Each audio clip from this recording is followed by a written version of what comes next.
mission. He wants to equip you with tools, and he wants to stand behind you, and he wants to say, go. I am on your side. I love you. Here, take this and go do that. You sure? Yes. I will not forsake you, and I will not leave you. I will always be with you. What if I mess up? Nothing can separate you from my love. What if I mess up really bad? Nothing actually means nothing. The definition is nothing. Look it up. There's just a big blank space. Nothing. So when David says this about the Lord, he says this. David blessed the Lord in the sight of all the assembly, and David said, "Blessed are you, O Lord of Israel, our Father." So one of the first relationships that we see all through the Old Testament is how God is our Father. But that's not the only one. There's another parental one, and this one is always kind of fun. In Isaiah 49, verses 14 and 16, "But Zion said, the Lord has forsaken me, and the Lord has forgotten me." That's not true. So God is saying, can a woman forget her nursing child and have no compassion on the son of her womb? Even these may forget, but I will not forget you. Behold, I have inscribed you on the palms of my hands. Your walls are continually before me. Now, I'm not going to get myself in trouble here. Any of you women that breastfed, was there ever a time during that you just forgot you had a baby that needed to be fed? No. No. And the Bible tells us that God thinks of you like a mother who is nursing a child thinks about that child. There's never a time. Even you wish probably sometimes, I just wish I could forget about that child. There's never a time. And then this is one of my favorite scriptures. He has written my name in the palm of his hand. We were talking today, David and Gabriel. They had to leave, but they were talking about our hands. And David and I were commenting on how, I'm driving and I look down at the steering wheel and I go, oh, those are my dad's hands. Those aren't my hands anymore. They're my dad's hands. Literally, God has written you on the palm of his hand. Now, I don't know how many times you look at the palm of your hand on a daily basis. We have that thing, I know it like the back of my hand. God knows you like he knows the front of his hand. So he's the Father, he's a mother, he's written us on the palm of his hand. And then here's another one, master, servant, king, subject. Isaiah 9:6. When we're being given, hey, here's going to be the Messiah. Here's going to be the one who's going to come and redeem you. This is the scripture where all this stuff kind of comes from. For a child will be born to us, a son will be given to us, the government will rest on his shoulder. His name will be called Wonderful Counselor, Mighty God, Eternal Father, Prince of Peace. I have to admit, sometimes I'm praying, I go, Jesus, Father, Jesus. I go, wait, you're not Father, you're brother, your husband, you're all those, but you're not Father. And I say, well, I guess you actually are Father because, everlasting Father, Prince of Peace. Okay, so it's all those things. So sometimes my prayers are rather confusing. I'm sure Jesus is able to keep up. But he even in this precursor to him coming, it's promised that he is going to be a father to us. So as we look through all of the Old Testament, there's a lot of different relationships that come up. And the one as a parent is very, very powerful. Remember, we tend to take our imperfect relationships and apply them to God. Well, my parent was deficient in this area, therefore God is probably going to be deficient in that area. No. Even if you had a parent who was deficient in an area, and all of us had a deficiency in some area, all of us are deficient in some area, our Father, the God of all creation, is not deficient in anything. Now, I know that some of us go, there's been a couple times, though, when I feel like he hasn't been there. I'm be honest with you, I agree. But I know that his word is true, and I know that his word says that he never forsakes me. There may be a time like when Jesus is walking with those disciples on the road to Emmaus or talking to Mary in the garden. There may be some times when I just don't see him, but I do believe that the Bible says he's always there. So let's look in the New Testament here for a minute. We get in the New Testament and we see, master to servant. We still see king to, king to subject. We see teacher to student. We see a lot of these different relationships. But there's one that I really, really, really like, and this is one that kind of comes up in the book of Revelation that we're fixing to get to. But in Ephesians, I think I skipped ahead there.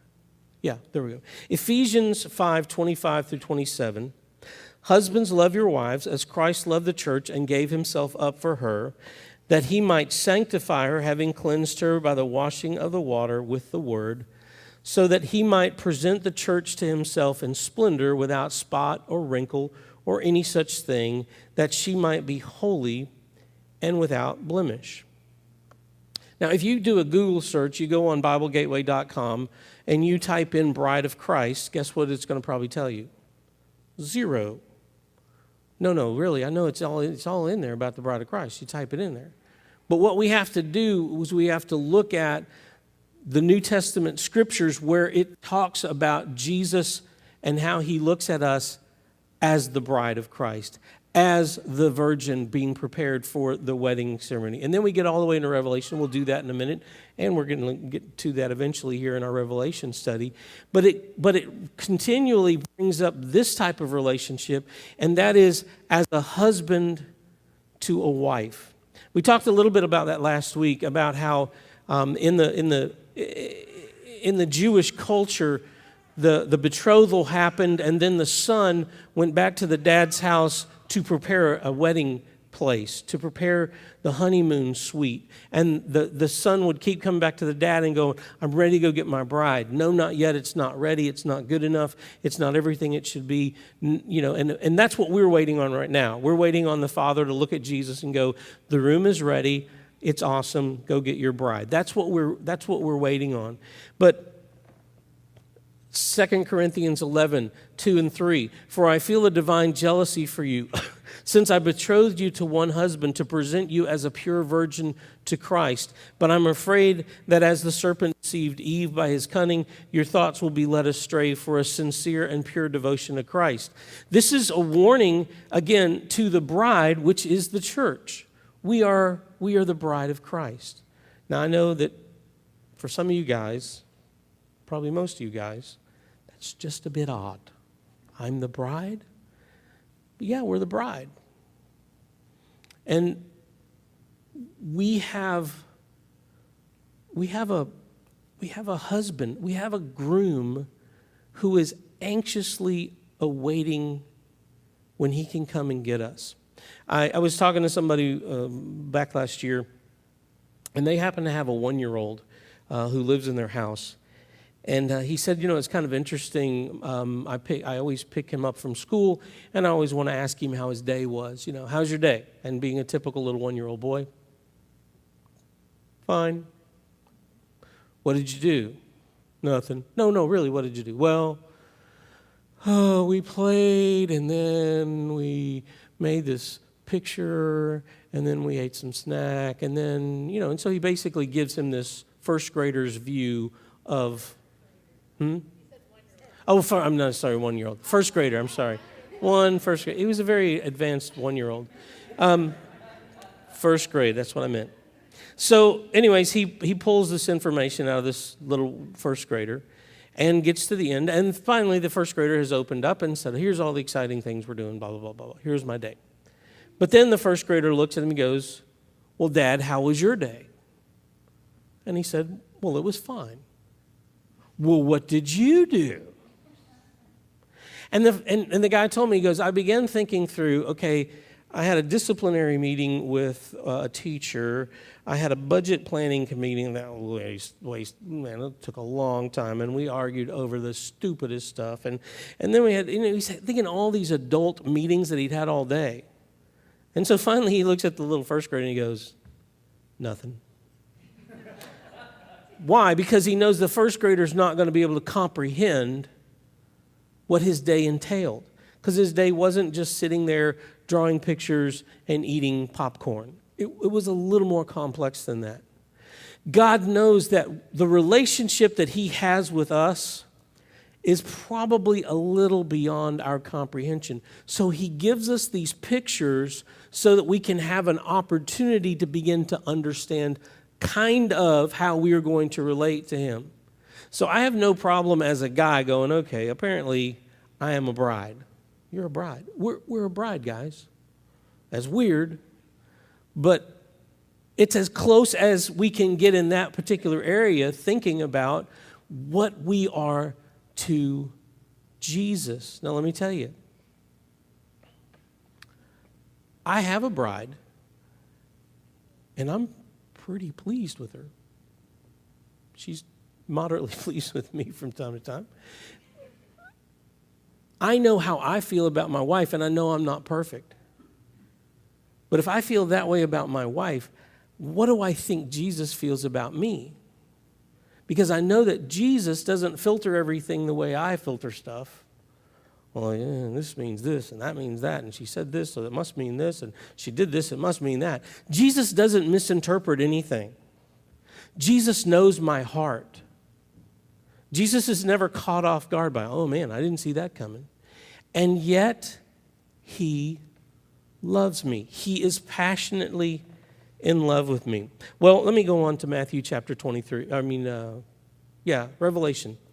Let us rejoice and be glad and give the glory to him, for the marriage of the Lamb has come and his bride has made herself ready. It is given to her to clothe herself in fine linen, bright and clean, for the fine linen is the righteous act of the saints. Now, when we get into Revelation, so those of you who don't normally come here, we're studying the book of Revelation, so if you really want to be entertained, you should come back sometime other than Easter, because me trying to explain Revelations is much like the first grader telling his dad, I don't know. So you should come back for that. But here's what we have to look forward to. And this is, some people say, well, this is the marriage between Jesus and the New Jerusalem. Some people say this is the marriage between Jesus and the bride of the church, but a lot of them say it's the same thing. The bride is the New Jerusalem. The New Jerusalem is the bride. It's all one thing, and that's what we have to look forward to. And so that's where we're going with this. Then finally in Matthew chapter 23, Jerusalem, Jerusalem, who kills the prophets and stones those who are sent to her, how often I wanted to gather your children together the way a hen gathers her chicks under her wings, and you were unwilling. Well, what do we see in this? We see the passion of Jesus over Jerusalem, which represents the children of Israel, which represents God's chosen people, which represents the people that God said, I'm going to make a covenant with you. It's not going to be convenient. I'm going to make a covenant with you, and it's going to be for all time. And then Jesus is sitting there coming, man, I've come for everybody, but I've come specifically for you. But you won't see me. You don't see me. Just like a chicken will scoop up its baby chicks to protect them, to give them warmth, to give them security. That's what I want to do for you. That's the heart of Jesus just days before going to the cross. How I want to end this morning is I just want to share with you a few things that Jesus said on the cross. There were 7 things. When we talk about the passion of Christ, so many times we think, well, okay, we're just talking about that last week, his triumphal entry, his cleansing the temple, his cursing the fig tree, his upper room experience with the guys, his garden experience and the prayer asking God, please let this cup pass from me, the way that Judas betrays him. The fact that he's then thrown into this completely illegal and unprecedented kangaroo court, and then he's denied by his disciples.